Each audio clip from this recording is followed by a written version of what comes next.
ময়মনসিংহে জাতীয়তাবাদী ক্ষুদ্র জাতিগোষ্ঠী দলের প্রথম জাতীয় প্রতিনিধি সমাবেশ চলছে। সেখানে আছেন আমাদের সহকর্মী ইলিয়াস আহমেদ, সরাসরি যুক্ত হচ্ছেন তিনি। ইলিয়াস, অনুষ্ঠানটির ব্যাপারে কি তথ্য আছে আপনার কাছে, বিস্তারিত জানাবেন।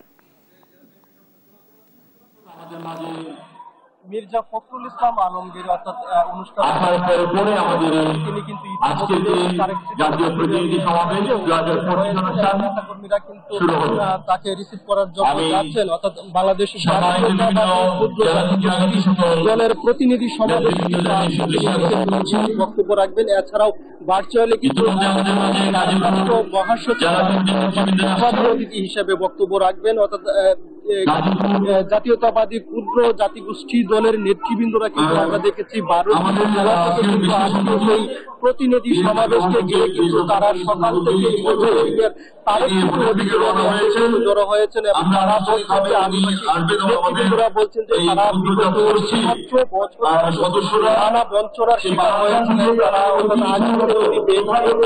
তারা আসে তাহলে তাদের যে আদিবাসী স্বীকৃতি, তাদের আদিবাসী হিসেবে সেই লক্ষ্যে কিন্তু বিএনপি কাজ করবে, সেই বিষয়টি কিন্তু আদিবাসী নেতৃবৃন্দরা তারা কিন্তু বলছিলেন। অর্থাৎ আমরা দেখেছি যে অনুষ্ঠানটিকে ঘিরে কিন্তু আদিবাসী নেতৃবৃন্দ ছাড়াও কিন্তু আমরা দেখেছি